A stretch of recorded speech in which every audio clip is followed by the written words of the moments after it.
بسم اللہ الرحمن الرحیم۔ السلام علیکم۔ حسنہ واجدہ کے گھر آ کر بہت خوش تھی۔ واجدہ اسے ملازمہ نہیں سمجھتی تھی، وہ عزت کی نگاہ سے اسے دیکھتی تھی، اس کی قدر کرتی تھی۔ دھیرے دھیرے حسنہ کو اس گھر کا تمام حال معلوم ہو گیا۔ واجدہ نے اس کے سامنے اپنا دل کھول کر رکھ دیا، اپنے سارے دکھ بیان کر دیے۔ جب حسنہ واجدہ کا دکھ سنتی تو سوچتی کہ یہ صرف غریبوں کے پلو سے نہیں بندھے، بلکہ یہ ہر اس جگہ مل جاتے ہیں جہاں یہ شائبہ تک نہیں ہوتا کہ یہاں بھی دکھ ہوں گے۔ اللہ بڑا انصاف کرنے والا ہے، جب وہ کچھ دیتا ہے تو کچھ چھین بھی لیتا ہے۔ اچھی صورت دی تو اس سے خوشحالی چھین لی، خوشحالی دی تو اولاد سے محروم کر دیا، بے پناہ دولت سے نوازا مگر ایسی بیماری دے دی کہ ڈبل روٹی کے ایک پیس کے سوا کچھ نہ کھا سکے۔ دولت مند ہونا اس بات کی ضمانت نہیں کہ وہ ہر غم سے آزاد ہے۔ واجدہ کا دکھ اسے آٹھ آٹھ آنسو رلاتا۔ حسنہ ایک درد مند دل رکھنے والی عورت تھی، اس کی سمجھ میں نہیں آتا تھا کہ وہ اپنی مالکن کا دکھ کس طرح بٹھائے۔ وہ جن پیروں فقیروں کو جانتی تھی وہاں سے تعویذ گنڈے لے آئی تھی، لیکن تعویذ و گنڈوں سے کوئی اولاد پیدا ہوتی ہے؟ جب سے حسنہ اس گھر میں آئی تھی اور واجدہ کے دکھ سے آشنا ہوئی تھی، وہ تواتر ایک خواب دیکھتی تھی۔ وہ خواب میں دیکھتی کہ ایک بہت خوبصورت باغ ہے، چاروں طرف سبزہ ہے، پھول ہی پھول ہیں، پھولوں کے درمیان ایک 16-17 سال کی نہایت حسین لڑکی بیٹھی ہے۔ واجدہ اس لڑکی کے قریب جاتی ہے تو وہ لڑکی اس کے پاس آ جاتی ہے۔ تبھی حسنہ کہیں سے نمودار ہوتی ہے اور واجدہ کو اس لڑکی کے پاس دیکھ کر بہت خوش ہوتی ہے اور واجدہ سے کہتی ہے، بی بی جی اس لڑکی کو اپنے گلے سے لگا لیں، یہ آپ کی بیٹی ہے۔ یہ سن کر واجدہ بہت خوش ہوتی ہے اور اس حسین جمیل لڑکی کو میری بیٹی کہہ کر گلے سے لگا لیتی ہے۔ یہ خواب حسنہ نے سینکڑوں مرتبہ دیکھا تھا۔ یہ خواب اسے اسی طرح نظر آتا تھا، اس میں کوئی ترمیم اضافہ نہ ہوتا تھا۔ ایک دن صبح حسنہ سو کر اٹھی تو اس کی طبیعت کچھ بھاری بھاری سی تھی، متلی کسی کیفیت ہو رہی تھی۔ وہ اٹھ کر باتھ روم گئی تو وہاں اسے قے ہوئی اور اس کی آنکھوں کے سامنے اندھیرا سا چھا گیا۔ جب ذرا اس کی طبیعت سنبھلی اور ابکائیوں سے اس کو نجات ملی تو واجدہ نے حسنہ کو لیڈی ڈاکٹر کے پاس دکھایا، جہاں ڈاکٹر نے اس کے امید سے ہونے کی نوید سنائی۔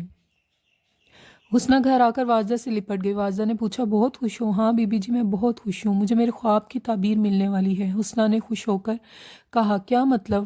واجدہ سمجھ نہ پائی۔ بی بی جی میں خواب بہت کم دیکھتی ہوں اور کبھی دیکھتی ہوں تو وہ ہمیشہ سچے نکلتے ہیں۔ حسنہ بولی، ایسا کیا خواب دیکھ لیا تم نے؟ واجدہ نے وضاحت چاہی۔ میں آپ کو بتاؤں؟ اچھا میں نہیں بتاتی، آپ بتائیے کہ کیا ہوگا، لڑکی یا لڑکا؟ حسنہ نے پوچھا۔ لڑکا ہوگا، واجدہ نے اسے خوش کرنے کے لیے ایسے ہی کہہ دیا۔ نہیں بی بی جی میں آپ کو ابھی بتاتی ہوں کہ لڑکی ہوگی، میرے خواب بڑے سچے ہوتے ہیں۔ ارے حسنہ تو اللہ والی بنتی جا رہی ہے، بڑی پیشن گوئی کرنے لگی ہے۔ واجدہ نے ہنس کر کہا، بی بی جی آپ کو یاد نہیں، میں نے جب بھی وہ خواب دیکھا ہے آپ کو بتایا ہے، کیا آپ کو میرا وہ خواب یاد نہیں؟ حسنہ نے کہا، ہاں مجھے یاد ہے، واجدہ مسکرا کر بولی۔ بس پھر سمجھ لیے کیجیے کہ آپ کی بیٹی آ رہی ہے، حسنہ نے انکشاف کیا۔ حسنہ تو جو بات کہہ رہی ہے اس کا مطلب سمجھتی ہے نا؟ واجدہ نے تصدیق چاہی۔ ہاں میں جو بات کہہ رہی ہوں اس کا مطلب خوب سمجھتی ہوں، حسنہ نے بڑے یقین سے کہا۔ کیا واقعی یہ میری بیٹی ہوگی؟ واجدہ خوشی سے جھوم کر بولی۔ ہاں بی بی جی مجھ سے آپ کا دکھ نہیں دیکھا جاتا، میں سوچتی رہتی تھی کہ آپ کے کسی طرح کام آ جاؤں، میں سوچتی رہتی تھی اور خواب دیکھتی رہتی تھی۔ آج میری سوچ میرا خواب حقیقت کا روپ دھار گیا ہے۔ میں نے فیصلہ کر لیا ہے کہ آنے والا بچہ جو یقیناً لڑکی ہے آپ کا ہوگا۔ میں اسے پہلے ہی دن سے آپ کی گود میں ڈال دوں گی، پھر آپ کا کوئی یہ نہ کہہ سکے کہ آپ بانجھ ہیں، میں آپ کو ماں بنا دوں گی، حسنہ نے واجدہ کو محبت سے دیکھتے ہوئے کہا۔ واجدہ کو بچے کی بڑی خواہش تھی اور جب اسے اپنے بارے میں معلوم ہوا تھا کہ وہ زندگی بھر ماں نہیں بنے گی، تب سے بچے کی خواہش اور شدید ہو گئی تھی۔ یہ انسانی فطرت ہے، کسی چیز سے محرومی اس چیز کے لیے شدت اختیار کر لیتی ہے۔ واجدہ کی محرومی دیکھ کر فیاض اس سے کسی کا بچہ گود لینے کا مشورہ دیتا، لیکن واجدہ یتیم خانے سے بچہ لا کر پالنا نہ چاہتی تھی۔ وہ ایسا بچہ گود لینا چاہتی تھی جو پہلے ہی دن سے اس کی گود میں آ جائے اور پھر اس کے والدین اس بچے سے کوئی قرض نہ رکھیں۔ وہ اس بچے کو اپنا بچہ مشہور کر کے پالنا چاہتی تھی۔ یہی وجہ تھی کہ فیاض کے کہنے کے باوجود اس نے کسی بڑے بچے کو گود لینے کی ضرورت نہ سمجھی تھی۔ اب یہ موقع خود بخود اس کے ہاتھ آ گیا تھا، وہ اس سنہری موقع سے ہر قیمت پر فائدہ اٹھانا چاہتی تھی۔ حسنہ کے سامنے ایک پہاڑ سی زندگی پڑی تھی، اسے بچے کی خواہش نہ تھی اور ان حالات میں کہ غربت اس کے گلے کا ہار بنی ہوئی تھی۔ نکھٹو شوہر سے واسطہ تھا، وہ اولاد کا روک پال کر کیا کرتی۔ پھر جب سے وہ اس گھر میں آئی تھی تب سے اسے پتہ چلا کہ خلوص محبت کیا چیز ہے۔ اسے واجدہ بہت پسند تھی، اس سے اپنی مالکن کا دکھ دیکھا نہ جاتا تھا۔ واجدہ نے اس خوشخبری کو فوراً فیاض کو بتایا۔ فیاض نے اس کی باتیں غور سے سنی اور پھر بولا، واجدہ بچہ گود لینے میں تو کوئی حرج نہیں ہے، لیکن بعد میں یہ نہ ہو کہ بچہ بڑا ہو جائے تو وہ ہمارے در پر آ کر کھڑی ہو جائے کہ میرا بچہ واپس کرو، ذرا اس کو پکا کر لینا، وہ بچہ ہمارے حوالے کر کے بھول جائے، یہ تو کبھی اپنا بچہ ہونے کا دعویٰ نہ کرے، دوسرے اس راز کو ہمیشہ راز رکھے، اس لیے کہ ہم اسے اپنا بچہ بنا کر پالیں گے۔ یہ آپ ٹھیک کہتے ہیں، میں اس سے ساری بات پکی کر لوں گی، واجدہ نے کہا۔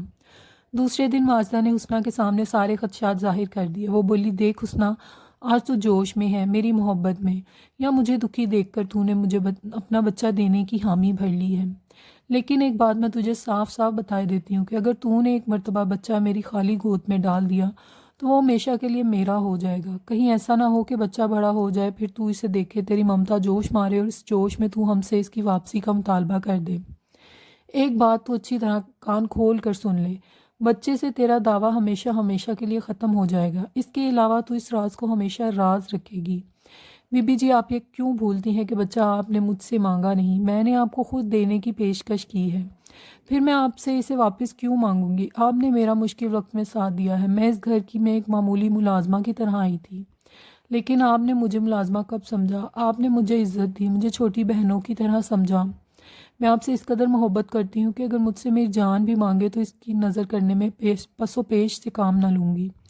بچہ تو کوئی چیز نہیں، میں بچہ آپ کے اس طرح حوالے کروں گی کہ اس پر میرا حق خود بخود ختم ہو جائے گا، آپ دیکھتی جائیے۔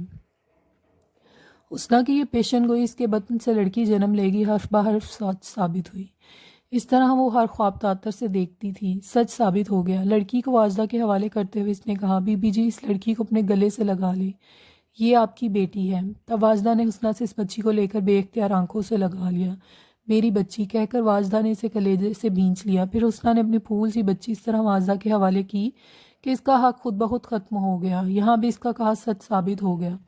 حسنہ نے واجدہ کو مشورہ دیا کہ ہم لاہور چھوڑ کر کہیں چلتے ہیں، لیکن جانے سے پہلے ایک ڈرامہ کرنا ہوگا۔ واجدہ نے پوچھا، کیسا ڈرامہ؟ حسنہ نے کہا، آپ اپنے خاندان میں امید سے ہونے کا اعلان کر دیں، یہ بات سب میں اڑا دیں کہ آپ کو اللہ نے بچے سے نواز دیا ہے اور وہ بات غلط ثابت ہو گئی ہے کہ آپ بانجھ ہیں، الٹرا ساؤنڈ تو ڈاکٹر کرتے ہیں، اللہ میاں نہیں۔ یہ بات سن کر واجدہ خوش ہو گئی، وہ یہی چاہتی تھی کہ بچہ ہر صورت اس کا کہلائے، کوئی یہ نہ کہے کہ گود لیا ہے۔ حسنہ کی تجویز پر سوچ وچار کے بعد ایک مکمل منصوبہ تیار کیا گیا۔ اس منصوبے کا ہر طرح سے جائزہ لیا گیا، کہیں اگر کوئی جھول تھا تو اسے دور کیا گیا۔ یہ بات پورے خاندان، رشتہ داروں میں، پاس پڑوس، محلے میں مشہور کر دی گئی کہ واجدہ کی اللہ نے گود بھر دی ہے۔ یہ خبر واجدہ نے اپنی بہن صابرہ کو بھی کراچی بھجوا دی۔ صابرہ کا فوراً خط آیا، اس نے ڈھیروں مبارکباد دی تھی اور دعا کی تھی کہ واجدہ تخلیق کے اس مرحلے سے بخیر و خوبیت گزر جائے۔ پھر اعلان ہوا۔ یہ اعلان تقریباً 3 ماہ بعد ہوا کہ واجدہ کی خصوصی حالت کے پیش نظر یہ ضروری ہے کہ اسے صحت افزا مقام پر لے جایا جائے، ورنہ ڈاکٹروں کے مشورے کے مطابق بچے کی پیدائش میں پیچیدگیاں بڑھنے کا امکان ہے۔ اس طرح واجدہ کو مری روانہ کر دیا گیا۔ وہاں ایک ڈاک بنگلے میں اس کی رہائش کا انتظام کیا گیا، کام کاج کے لیے حسنہ موجود تھی۔ 6 ماہ واجدہ مری رہی۔ حسنہ نے ایک بہت ہی خوبصورت بچی کو جنم دیا۔ حسنہ نے یہ بات کہ وہ امید سے ہے اس نے اپنے گھر والوں سے بھی چھپائی تھی، اس کی ماں اور بہن کو بھی معلوم نہ تھا، بس اتنا معلوم تھا کہ وہ اپنی مالکہ